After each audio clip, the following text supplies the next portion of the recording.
1979 میں ایران کے اندر اسلامی انقلاب آیا اور یہ آپ سمجھ لیں 20ویں صدی کے معجزات میں سے ایک معجزہ تھا اللہ تعالیٰ کی طرف سے اس ماڈرن دور کے اندر، جبکہ ایران کے اندر بے حیائی اپنے عروج پہ تھی۔ 50s کی آپ ویڈیوز نکالیں، اس وقت عورتیں مردوں کو غسل دیا کرتی تھی حماموں میں ایران کے اندر۔ 50s کی میں بات کر رہا ہوں، یعنی دوسرا یورپ تھا، بلکہ یہ یورپ پلس تھا ایران۔ کسی نے سوچا بھی نہیں تھا کہ ایک شخص کی محنت کی وجہ سے اس ماڈرن دور میں اسلامک ریولوشن آئے گی۔ اور وہ پرسنالٹی تھے امام روح اللہ خمینی رحمہ اللہ تعالی المتوفى 1989 عیسوی۔ انقلاب کے 10 سال کے بعد ان کی ڈیتھ ہوئی۔ پیدائش ان کی 1900 کی ہے، آلموسٹ 89 ایئرز کی ایج میں وہ فوت ہوئے۔ لیکن اتنی بڑی ریولوشن انسانی تاریخ کے اندر بڑے کم لوگ ہیں جن کے حصے میں آئی ہے، اور اس کے بعد سے پوری دنیا کی آنکھوں میں یہ اسلامک ریولوشن کھٹکتی تھی۔ سب سے پہلے تو سنیوں کو فکر پڑ گئی کہ یہ انقلاب ایکسپورٹ ہو کے ہمارے ملکوں میں نہ آ جائے، اس وجہ سے عرب ملکوں کی ٹسل ایران کے ساتھ شروع ہو گئی، اور اس میں میدان جنگ پاکستان جیسے غریب ملک بنے۔ یہاں اس وقت جہادی تنظیمیں منظر عام پہ آئیں اور سنی شیعہ فسادات پھوٹ پڑے، اور اس وقت کی اسٹیبلشمنٹ کی چھتری کے نیچے یہ سب کچھ ہوا۔ ضیاء الحق ایک کٹر قسم کا دیوبندی تھا، نماز وہ لال مسجد میں پڑھتا تھا۔ اس وقت شاہ فیصل مسجد نہیں بنی ہوئی تھی، تو مرکزی جامع مسجد اسلام آباد کی لال مسجد ہوتی تھی۔ ادھر جاتا تھا، اس کا دماغ خراب ہو گیا، اوپر سے سعودیہ نے پیسہ لگایا، مصیبت پڑ گئی پاکستان کے عوام کو۔ شیعہ کی مساجد کے اندر بم دھماکے شروع ہو گئے، ٹوائلٹس کے اندر شیعہ کافر کے نعرے شروع ہو گئے، سپاہ صحابہ، پھر لشکر جنگوی، یہ سارے کے سارے فسادات، ہتھوڑا گروپ، یہ سب کچھ اسی زمانے میں شروع ہوا، اور شیعہ کا قتل عام ہوا ہزاروں کی تعداد کے اندر۔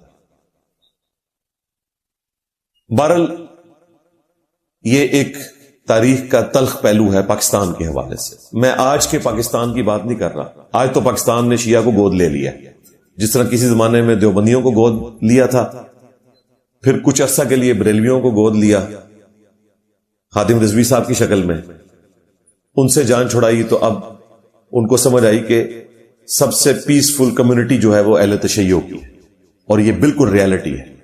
جس طرح ان کی پرسیکیوشن ہوئی ہے، اگر وہ جوابی یہاں معاملات شروع کر دیتے تو ہر گلی میں درجنوں مساجد ہیں سنیوں کی، وہ کچھ بھی کر سکتے تھے، لیکن وہ پیسو ریزسٹنس میں بلیو کرتے ہیں، اس وجہ سے سنیوں کی مسجدیں کافی حد تک بچ کے رہیں۔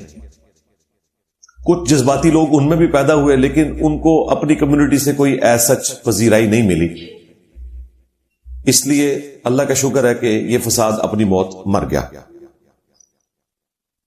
امام خمینی جو تھے وہ 1989 میں فوت ہوئے۔ اس وقت پریزیڈنٹ آف ایران تھے سید علی خامنائی صاحب، تیسرے پریزیڈنٹ تھے وہ۔ ان کو یونینمسلی پوری شورا کی طرف سے نیکسٹ سپریم لیڈر چن لیا گیا 1989 میں۔ اس سے پہلے جب وہ پریزیڈنٹ آف ایران تھے تو پاکستان کا انہوں نے دورہ بھی کیا تھا، ضیاء الحق صاحب نے ان کو ریسیو کیا۔ آج کل وہ ویڈیو دوبارہ سے کسی نے اپلوڈ کر دی ہے، پی ٹی وی کا جو خبر نامہ ہے، اس میں ان کی داڑھی کالی تھی، چاند ایک سفید بال تھے۔ اس وقت وہ پریزیڈنٹ تھے، اس وقت سپریم لیڈر نہیں بنے تھے، کیونکہ جو سپریم لیڈر بنتا ہے پھر وہ دوسرے ملکوں کا دورہ نہیں کرتا سیکیورٹی ایشوز کی وجہ سے۔ 1989 میں سپریم لیڈر بن گئے سید علی خامنائی رحمہ اللہ تعالی، جن کو ظلمن شہید کیا 28 فروری 2026 کو امریکہ اور اسرائیل نے مل کے۔ 86 ایئرز کی ایج میں، اور ان کا نام ہے سید علی خامنائی۔ انگریزی میں لکھتے ہوئے وہ سپیلنگ آلموسٹ ملتے جلتے ہیں۔ ہمارے بڑے بڑے صحافی، بڑے بڑے ریسرچرز بھی ان کو خمینی بول رہے ہوتے ہیں۔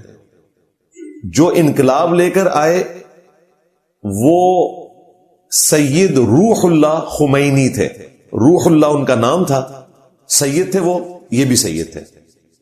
خمینی کی نسبت ان کے علاقے کی طرف تھی، ایران کے علاقے کے ساتھ۔ ان کا نام تھا سید علی خامنائی۔ خامنائی ایک قبیلہ ہے، یہ بھی سید خاندان سے تعلق رکھتے ہیں، اور نام ان کا علی تھا۔ اس وقت دنیا میں دو بڑے مرجع اہل تشیع کے موجود تھے، ایک تو شہید ہو گئے، دوسرے جو عمر میں ان سے بھی بڑے ہیں وہ سید علی سیستانی ہیں عراق کے اندر، ان کی ایج 95 ایئرز ہے۔ یہ دو بڑے مرجع ہیں، یہ سمجھ لیں یہ دو امام ابو حنیفہ ہیں اہل تشیع کے ہاں۔ جس طرح یہاں حنفی فوت شدگان اماموں کی تقلید کرتے ہیں، حنفی، شافعی، مالکی، حنبلی، بالکل اسی پیٹرن کے اوپر اہل تشیع کے ہاں زندہ اماموں کی تقلید ہوتی ہے۔ یہی وجہ ہے کہ ان میں سمع و اطاعت کا جو سسٹم ہے، یونٹی بہت سٹرونگ ہے۔ وہاں سید علی خامنائی رحمہ اللہ کا فتویٰ یا سید علی سیستانی کا فتویٰ، اس کا مطلب ہے کہ امام ابو حنیفہ، امام شافعی، امام احمد بن حنبل، امام مالک کا فتویٰ ہے۔ اس لیے آپ کو وہاں کوئی دوسرا مولوی نظر ہی نہیں آئے گا۔ تو یہ سید علی خامنائی رحمہ اللہ تعالی، ان کے بارے میں جو ان کے قریبی سٹوڈنٹس ہیں پاکستان کے ٹی وی چینلز کے اوپر آ کے انہوں نے بتایا کہ ان کو سیکیورٹی ایجنسیز نے بتا دیا تھا کہ آپ کو امریکہ اور اسرائیل نے شہید کر دینا ہے، تو آپ اور آپ کے گھر والوں کی سیفٹی کی خاطر ہم آپ کو ایک بنکر میں شفٹ کر دیتے ہیں۔ تو خامنائی صاحب نے کہا کہ میں کسی بنکر میں اس وقت تک شفٹ نہیں ہوں گا جب تک کہ ایران کے 9 کروڑ عوام سب کے لیے بنکر تیار نہیں ہو جاتے۔ یہ ہوتا ہے لیڈر۔ اتنے چیپلی انہوں نے شہید نہیں ہونا تھا، یہ انہوں نے شہادت اڈاپٹ کی صرف اس وجہ سے کہ عوام الناس بموں میں شہید ہوں اور لیڈر جو ہے وہ چھپ کے بیٹھ جائے۔ اور جو اصل حکمت ہے جو شاید انہوں نے کسی سے ذکر نہ کی ہو، وہ میں آپ کو ریویل کر دیتا ہوں۔ بیسیکلی انہوں نے اپنے خون کا نذرانہ دے کر ایرانی نیشن کو ایک جگہ اکٹھا کر دیا۔ ورنہ آپ کو پتا ہے اس سے پہلے کس طرح ایران میں فسادات پھوٹے ہوئے تھے، پولیٹیکل سٹرگل اور یہ وہ۔ یہ بالکل بین ہی اسی طرح کی شہادت ہے جس طرح کہ سیدنا امام حسین ابن علی رضی اللہ عنہما وعلیہم السلام نے اپنے خون سے اختلافی نوٹ لکھا، لیکن امت کو ایک بار جھنجھوڑ کے زندہ کر دیا۔ ورنہ اگر یہ ایکٹیویٹی پرفارم نہ ہوئی ہوتی تو تاریخ میں کسی کو یاد بھی نہ ہوتا کہ ٹوٹی کمند کہاں، کب خلافت ختم ہوئی، کب ملوکیت شروع ہوئی۔ یہ ملوکیت ہی اسلام کا حصہ بن جاتی۔ سید علی خامنائی رحمہ اللہ نے اپنی جان کا نذرانہ پیش کر کے اپنے بیٹوں کا نذرانہ، اپنے پوتوں کا، اپنی وائف کا، دیکھیں پورا خاندان ذبح کروایا۔ ایٹ لیسٹ ایران کو ایک پیج پہ لا کے کھڑا کر دیا۔ یہ ان کی بہت بڑی عقل مندی اور قربانی کا نتیجہ ہے۔ اللہ تعالیٰ ان کی شہادت کو قبول کرے، انہیں نیک کاموں کا اجر دے، ان کی برائیوں سے درگزر فرمائے، اور ایرانی قوم کو متحد ہو کر اپنے اس لیڈر کے نقش قدم پر چلنے کی توفیق عطا فرمائے۔ آپ ذرا ان کی آخری وصیت ہم نے اپنے چینل سے بھی شیئر کروائی تھی، ٹوٹلی گاڈ اورینٹڈ، جو ان کا تعلق اپنے رب کے ساتھ تھا، توکل کا رشتہ، پھر جس طریقے سے انہوں نے یعنی ہم آئیڈیلائز کرتے ہیں نا کہ ایک پولیٹیکل لیڈر اس طرح کا ہونا چاہیے کہ وہ مذہبی پیشوا بھی ہو، وہ پولیٹیکل لیڈر بھی ہو، وہ صاحب کردار بھی ہو، اور لوگ اس سے دل و جان سے محبت کرتے ہوں. نام نہاد پاپولیرٹی اس کو نہ ملی بھی ہو، واقعی لوگ اس کے لیے جان دینے کے لیے تیار ہوں، اور کروڑوں لوگ تیار ہوں، اور اس کے باوجود اس کے اندر عاجزی موجود ہو. کس طرح وہ شہداء کے بچوں کو پیار سے ملتے ہیں، ان سے گفتگو کرتے ہیں، یہ کوئی شخص اس وقت تک نہیں کر سکتا جب تک کہ وہ خود سیرت رسول صلی اللہ علیہ وآلہ وسلم کے اوپر عامل نہ ہو.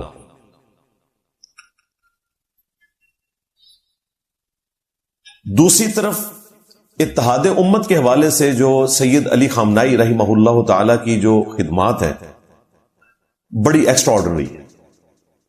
پوری امت کو ساتھ لے کر چلے، اور ظاہر ہے کہ ان کے استاد کی تربیت تھی امام خمینی کی. انقلاب کے بعد امام خمینی ایک سنی مسجد میں چلے گئے، تو امام مسجد نے مصلی ان کے لیے چھوڑ دیا.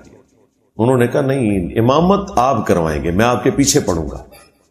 آپ نے اگر مصلی چھوڑ دیا تو یہ شیعہ لوگ تو آپ سے مسجد بھی چھین لیں گے. تو انہوں نے یہ سنی شیعہ فساد کی جو جڑ تھی نا، وہ سٹارٹ ہی میں کاٹ دی تھی. ابھی دیکھیں بڑے کٹر قسم کے جو سنی صحافی ہیں عرب سے تعلق رکھنے والے، وہ ایران کے دورے پر گئے ہیں. انہوں نے باقاعدہ ولاگز بنائے ہیں کہ وہاں کے جو سنی ہیں وہ کتنی سکون کی زندگی گزار رہے ہیں. کوئی دنگا و فساد نہیں ہے جو یہاں پہ ہوتا ہے. اس کے پیچھے امام خمینی کی محنت، اور وہ تو 10 سال رہے. ان 10 سالوں میں بھی ان کو آلموسٹ 9 سال ایران عراق کی جنگ سے گزرنا پڑا، جو اس وقت امریکہ نے صدام حسین کے ذریعے مسلط کی، اور بعد میں دیکھیں انہوں نے ٹیشو پیپر کی طرح صدام حسین کو پھینک دیا. اصل جو تربیت کی ہے نا اس ایرانی قوم کی، وہ انہوں نے کی تھی سید علی خامنائی صاحب نے، جو 36 سال تک آلموسٹ ان کے سپریم لیڈر رہے الحمدللہ، اور انہوں نے اپنے حصے کا کام کر دیا. اب نیکسٹ جو بھی سپریم لیڈر آئے گا اس کے لیے گراؤنڈز اویلیبل ہیں. اتحاد امت کے حوالے سے سید علی خامنائی صاحب کے جو 3 فتوے ہیں، میں یہاں پر ضروری سمجھتا ہوں کہ ان کو ذکر کروں. نمبر 1 جو ان کا فتویٰ، جب چند ایک عرب ٹیلی ویژنز کے اوپر غالی رافضیوں نے امہات المومنین کی توہین کی، خلفائے ثلاثہ کی توہین کی، تو فرنٹ سے لیڈ کرتے ہوئے سب سے پہلے سید علی خامنائی صاحب نے فتویٰ دیا کہ امہات المومنین کی توہین کرنا یہ نبی علیہ السلام کی توہین کرنے کے مترادف ہے، کیونکہ ان کا رشتہ رسول اللہ کے ساتھ تھا صلی اللہ علیہ وآلہ وسلم. النبی اولا بالمؤمنین من انفسہم وازواجہ امہاتہم، نبی مومنین کی جانوں سے بڑھ کر ان پر حق رکھتے ہیں، اور نبی کی بیویاں امت کی مائیں ہیں، اس میں کوئی شک نہیں ہے. اور جو کٹر قسم کے شیعہ ہیں ان کے لیے میں عرض کروں کہ عمار ابن یاسر سے بڑا شیعہ تو کوئی نہیں ہو سکتا نا. صحیح بخاری اٹھا کے دیکھیں، جنگ جمل کا موقع ہے، عمار ابن یاسر کوفے کے منبر سے خطبہ دے رہے ہیں، حسن ابن علی سب سے اوپر والی سیڑھی پہ بیٹھے ہیں، ان کے احترام میں عمار ابن یاسر نچلی والی سیڑھی کے اوپر کھڑے ہو کر خطبہ دے رہے ہیں، اور جملے سنیں، اے لوگو اللہ نے تمہیں آزمایا ہے. ام المؤمنین سیدہ عائشہ بصرہ سے روانہ ہو چکی ہیں، وہ دنیا اور آخرت میں تمہارے نبی کی بیوی ہیں، دنیا اور آخرت میں، یعنی کنفرم جنتی. لیکن اللہ تمہیں آزمائے گا کہ تم امیر المؤمنین علی ابن ابی طالب کی اطاعت کر کے اللہ کی اطاعت کرتے ہو یا عائشہ کی اطاعت کرتے ہو. یعنی حضرت علی کی اطاعت کو انہوں نے کہا یہ اللہ کی اطاعت ہے، اور سیدہ عائشہ کی اطاعت کرنی ہے یا اللہ کی اطاعت کرنی ہے. ایک طرف اتنا سخت موقف، اور دوسری طرف احترام بھی کام نہیں ہونے دے رہے. وہ کہہ رہے ہیں کہ دنیا اور آخرت میں تمہارے نبی کی بیوی ہے. تو ہم کہتے ہیں آپ نے شیعہ بننا ہے تو عمار ابن یاسر والے شیعہ بنے. الحمدللہ ہمیں فخر ہے، ہم اہل سنت منہج پہ چلنے والے لوگ، اہل سنت فرقے کی میں کوئی گارنٹی نہیں اٹھا رہا، میں اپنی بات کروں گا، اہل سنت منہج کے لوگ جو بکش مسلمان ہیں وہ عمار ابن یاسر والے شیعہ ہیں پولیٹیکل ٹرم میں، ورنہ نہ ہم سنی ہیں نہ شیعہ ہیں، ہم مسلم ہیں، اسی پہ ہمارا فخر ہے۔ هو سماکم المسلمین، اللہ تعالیٰ نے اس قرآن کے نزول سے پہلے ہمارا نام مسلم رکھا تھا ابراہیم علیہ السلام کے ذریعے، اور اس کتاب میں بھی رکھ دیا، ملت ابیکم ابراہیم هو سماکم المسلمین من قبل وفی ھذا، یہی ہمارا فخر ہے الحمدللہ۔ تو یہ فتویٰ دیا سید علی خامنائی صاحب نے کہ امہات المومنین کی کوئی توہین نہ کرے، پھر انہوں نے کہا کہ جو مقدسات اہل سنت کی توہین کرتے ہیں ان کا اہل تشیع سے کوئی تعلق نہیں ہے، یعنی جنرل فتویٰ بھی دے دیا کہ اہل سنت کے نزدیک جو ہستیاں قابل احترام ہیں، خواہ وہ اہل تشیع کے ہاں نہ ہو، مثلا حضرت معاویہ رضی اللہ تعالیٰ عنہ، ان کی بھی توہین نہ کی جائے۔ اس فتوے نے ایٹ لیسٹ گستاخیوں کے خلاف ایران میں، عرب دنیا میں بند باندھ دیا۔ چند ایک بھونکنے والے ہمیشہ سے بھونکتے رہے ہیں، وہ آندہ بھی بھونکیں گے، لیکن اوورآل شیعہ کمیونٹی کو ایٹ لیسٹ انہوں نے بچا لیا۔ سب کانٹیننٹ میں تو ظاہر ہے آپ کو پتا ہے کہ سنی بھی وکھرے ٹائپ کے ہیں، شیعہ بھی وکھرے ٹائپ کے ہیں، ظاہر ہے علم کی کمی کی وجہ سے۔ دوسرا فتویٰ سید علی خامنائی رحمہ اللہ نے یہ دیا کہ آپ نے حرمین شریفین جب جانا ہے تو امام کعبہ اور مسجد نبوی کے امام کے پیچھے جماعت سے نماز پڑھنی ہے۔ یہاں پہ تو میجورٹی کہتے ہیں کہ امام کعبہ کے پیچھے نماز ہی نہیں ہوتی، اور پڑھتے بھی نہیں۔ اور خامنائی صاحب نے فتویٰ دیا کہ آپ نے امام کعبہ کے پیچھے نماز پڑھنی ہے، اور اس پر ترا یہ کہ انہوں نے کہا کہ اگر سعودی حکومت کل کو اہل تشیع کو مجبور کر دے کہ وہ ہاتھ باندھ کے نماز پڑھیں، تو بھی آپ نے امام کعبہ کے پیچھے ہی نماز پڑھنی ہے ہاتھ باندھ کے۔ حالانکہ شیعہ کے اندر پبلکلی یہ چیز عام ہے کہ ہاتھ باندھ کے نماز پڑھنے سے نماز ٹوٹ جاتی ہے۔ خامنائی صاحب نے اس کے خلاف فتویٰ دیا۔ ہم تو دونوں طریقوں کے قائل ہیں، اہل سنت کے ہاں ہاتھ چھوڑنے والی روایتیں بھی ہیں، ہاتھ باندھنے والی۔ میں چند نمازیں ہاتھ چھوڑ کے پڑھتا ہوں، چند ہاتھ باندھ کے، لیکن شیعہ کے ہاں یہ فتویٰ دینا بڑا مشکل کام تھا۔ اور تیسرا فتویٰ انہوں نے دیا کہ ماتم کے لیے جو یہ زنجیر زنی اور چھریاں مارنے والا معاملہ ہے، یہ شرعی طور پر درست نہیں ہے، اپنے آپ کو نقصان پہنچانا، یہ ٹیبو ہے۔ یہ فتویٰ دینا ایٹ لیسٹ سب کانٹیننٹ کے شیعہ کو اپنے خلاف کرنا تھا، کیونکہ یہاں کے شیعہ جو ہیں وہ شیعان علی تو اس لیول کے نہیں ہیں، عزادار ہی ہیں زیادہ تر، اور وہ زنجیر زنی، چھریوں کا ماتم، آگ پر ماتم، گولی کا ماتم، عجیب و غریب قسم کی بدعات جو ہیں وہ شروع ہو چکی ہیں۔ تو ان بدعتوں میں خامنائی صاحب کا یہ فتویٰ آنا بڑا دلیری کا کام تھا۔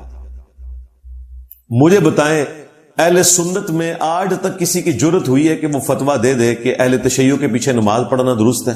وہ تو کہتے ہیں یہ مسلمان ہی نہیں ہے، ان کے ساتھ نکاح نہیں ہو سکتا، ان کا جنازہ پڑھیں گے تو اپنا نکاح ٹوٹ جائے گا۔ ہاں، اور وہ پھر پڑھاتے بھی ہیں اس قسم کے نکاح۔ تو یہ خامنائی صاحب کی بہت بڑی کنٹریبیوشن ہے، اور دیکھیں ان کی محنت نے پے کیا ہے کہ آج ایک کٹر قسم کا اہل حدیث عالم، گجرانوالہ سے ان کا تعلق ہے، حافظ عمر صدیق صاحب حافظہ اللہ تعالی، انہوں نے باقاعدہ اس پورے سینیریو میں نہ صرف ایران کو سپورٹ کیا ہے بلکہ خامنائی صاحب کو اس لیول پہ جا کے سپورٹ کیا ہے کہ انہوں نے کہا کہ میری خواہش ہے کہ مجھے بھی اسی طریقے پہ موت آئے جس طرح خامنائی صاحب کو اللہ کی راہ میں موت آئی ہے دین کی خاطر۔ کہ مسلک اہل حدیث کے مطابق ہم کسی کو بھی قطعی طور پر شہید نہیں کہہ سکتے، اس کا علم اللہ کے پاس ہے۔ امام بخاری رحمہ اللہ نے اس کا باب باندھا ہے، خواہ کوئی اہل حدیث ہو سنی ہو شیعہ ہو. میں ایک مثال دیتا ہوں. میجر عزیز بٹی شہید, ان کو شہید کہتے ہوئے آج تک کبھی کسی نے فرقے اور مسلک کو جاننے کی کوشش نہیں کی, کیونکہ یہ وطن کے شہداء ہیں. اب ایک ہے شہید عند اللہ. اب جو شہید عند اللہ ہیں ان کے بارے میں نے آپ کو امام بخاری کا باب سنا دیا ہے, لا یقال فلان شہید.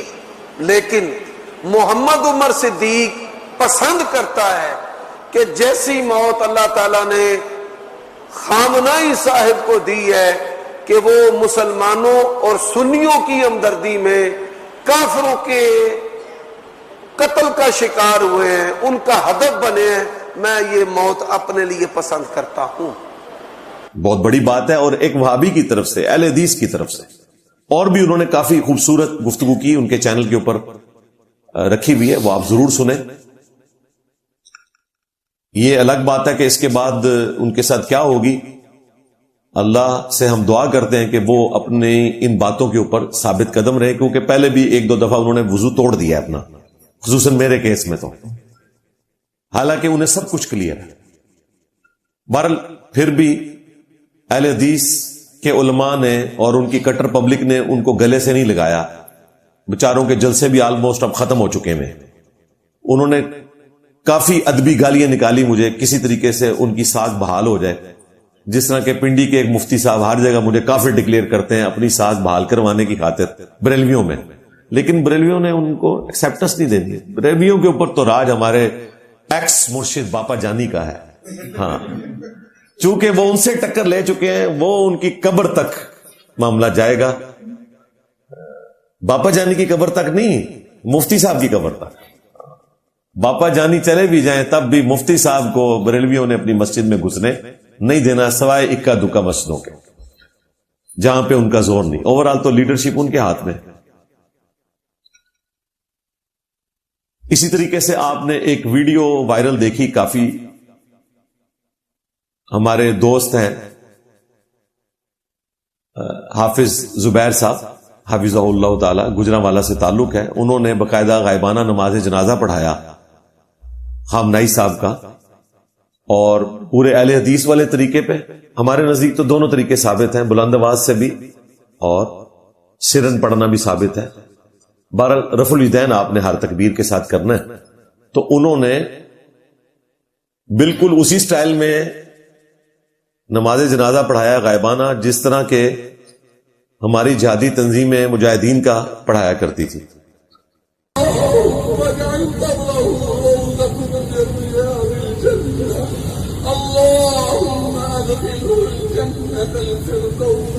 وصلى الله تعالى على خير خلقه محمد وعلى آله وأصحابه أجمعين برحمتك يا أرحم الراحمين.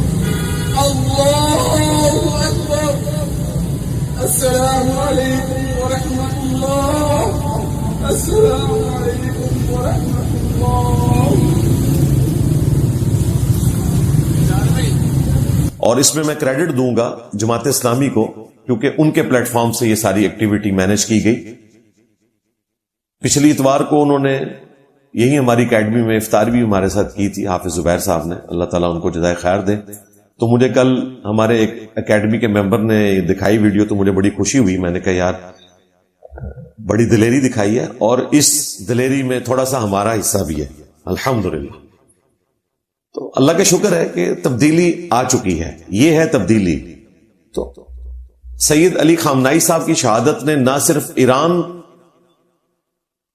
کی قوم کو ایک جگہ جمع کیا, بلکہ سنی شیعہ اتحاد بھی اس حوالے سے کروا دیا. اب کوئی جرت کرے جی کوئی فرقہ وارانہ اس اعتبار سے کامنٹس کرنے کی, لوگ لانتیں بھیج رہے ہوتے ہیں.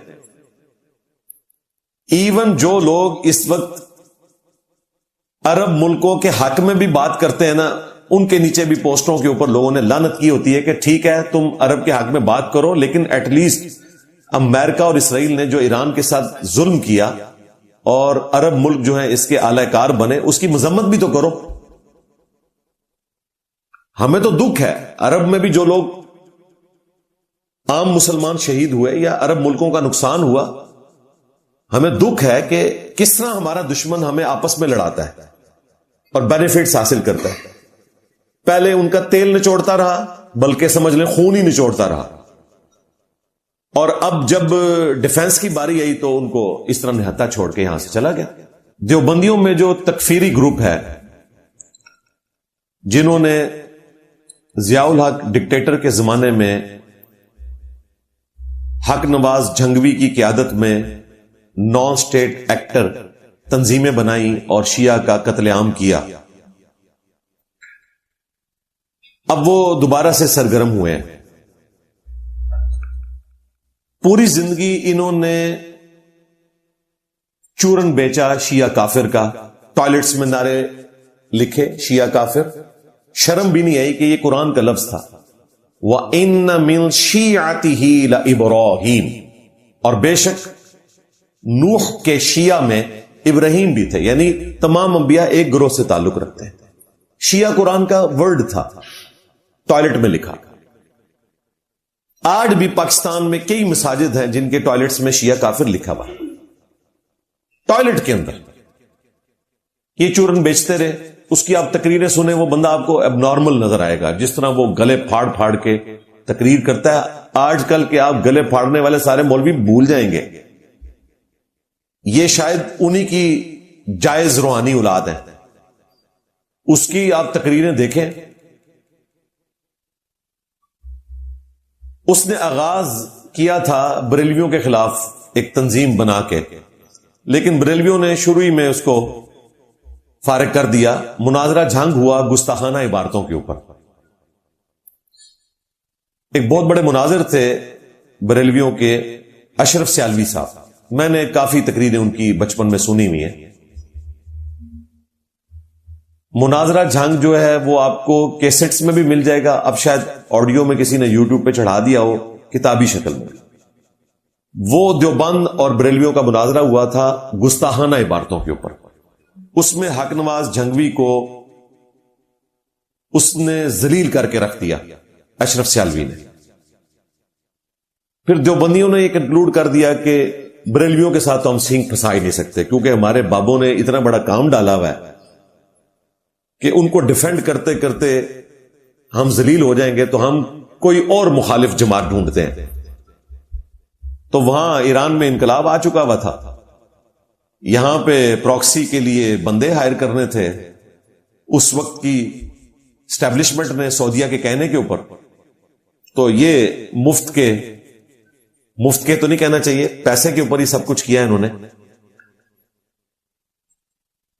اویلیبل تھے خدمتگار، انہوں نے اس وقت پھر یہ سپاہی صحابہ بنائی. پہلے بنائی انجمن سپاہی صحابہ، اس کی ایبریویشن بنتی تھی ASS، کھوتی، ہاں گدی کو کہتے ہیں نا ایس.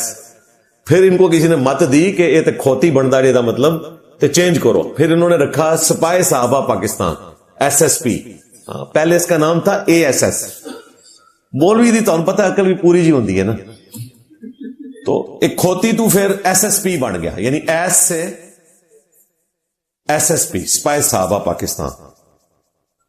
پھر اسی میں سے لشکر جھنگوی اور باقی یہ ساری تنظیمیں نکلی. اس وقت جھنگوی صاحب یہ چورن بیچا کرتے تھے کہ جی یہ اسرائیل اور ایران آپس میں ملے ہوئے ہیں، صرف ہماری آنکھوں میں دھول جھونکنے کے لیے یہ ایک دوسرے کے خلاف بیان دیتے ہیں، اور اگر کبھی اسرائیل نے ایران پر حملہ کیا تو تم میری قبر پہ آ کے تھوکنا، میری قبر پہ آ کے پیشاب کرنا. یہ دو چیزیں روایت ہو رہی ہیں، یعنی دو سند سے یہ چیزیں آ رہی ہیں ان کی تقریروں میں. اس زمانے میں ظاہر ہے اس طرح تقریریں ویڈیو میں تو ریکارڈ نہیں ہوتی تھی، بہت کم ویڈیوز میں ریکارڈ ہے، زیادہ تر آڈیو ہوتی تھی. بہرحال یہ ان کا دعویٰ تھا، وہ اب دعویٰ دوبارہ سے پبلک میں آ گیا، اور لوگ پوچھ رہے ہیں کہ جی اب دیوبندی کب جا کے جھنگوی صاحب کی قبر کے اوپر تھوک پھینکیں گے یا جا کے وہاں پر پیشاب کریں گے. ظاہر ہے اپنے بزرگان دین کی وصیت کے اوپر عمل کرنا یہ ان کی ذمہ داری ہے، کرنا چاہیے. یہ ڈیمانڈ کر رہے ہیں دوسرے لوگ.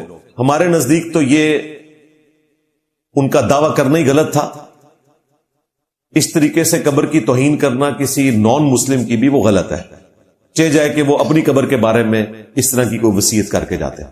لیکن چونکہ یہ لوگ اکابر پرست ہیں تو انہیں چاہیے کہ اپنے بزرگان دین کی وصیت کے اوپر عمل کریں اور اس کی ویڈیو چڑھائیں کہ ہم نے یہ پورا کر دیا. ظاہر ہے اب اس کے بعد کیا رہ گیا؟ ان کے سپریم لیڈر کو شہید کر دیا گیا، خامنائی صاحب کو. اب بھی کسی کو شک رہ گیا؟ اور دیکھیں یہ لوگ ان کی شہادت کو ماننے کے لیے تیار بھی نہیں ہو رہے. کہہ رہے ہیں کہ نعوذ باللہ کافر تھا تو کافر مر گیا تو شہید کہاں سے ہوا؟ اور پھر عجیب قسم کی غلیظ گفتگو کر رہے ہیں. اسی کے اوپر 2 FIRs بھی کٹ گئی ہیں. اب دیوبندیوں نے شور مچایا ہوا ہے کہ جی دیکھیں خامنائی صاحب کی توہین کے اوپر FIR کٹ گئی. تو بھائی یہ تم لوگوں نے قوانین پاس کروائے تھے نا توہین مذہب کے اور مقدسات کی توہین. تو ظاہر ہے ان کے نزدیک تو امام حنیفہ ہے نا وہ خامنائی صاحب. یہ تم نے تو نہیں کسی کو بتانا کہ کسی پرسنالٹی کا اس مکتبہ فکر میں کیا درجہ ہے. جو تمہارے ہاں درجہ امام حنیفہ کا ہے نا ان سے بڑھ کر درجہ ان کے لیے خامنائی صاحب کا تھا. تو جو قانون تم نے پاکستان میں پاس کروایا تھا تمہارے گاٹے فٹ ہو گیا. اب چیخیں کس بات کی؟ ہاں ہم کہہ سکتے ہیں کہ اس قسم کے توہین مذہب کے جو قوانین ہیں ان کو خام خواہ مس یوز کیا جاتا ہے. یہ فضول حرکتیں ہیں. 295C کا معاملہ ایک الگ سے ہے، اس پہ بھی ہماری ریزرویشن ہے. لیکن یہ جو مقدسات کی توہین والے جو انہوں نے معاملات گھڑے ہوئے ہیں وہ ایک فرقے کے لیے کوئی ہستی مقدس ہوتی ہے دوسرے کے لیے نہیں ہوتی ہے. تو یہ ان کے گاٹے فٹ ہو گیا. اب یہ چیخ رہے ہیں کہ جی دیکھیں 295A کیوں کٹ گئی، 10 سال قید ناقابل ضمانت خامنائی صاحب کی توہین کرنے کے اوپر. بھئی بالکل تمہاری ڈاکٹرن میں صحیح کٹی ہوئی ہے. اگر تم یہ سمجھتے ہو کہ غلط ہے تو پھر اس قانون کے اوپر کوئی بات کرو، نہیں تو یہ ہیٹ تم تک پہنچنی تھی.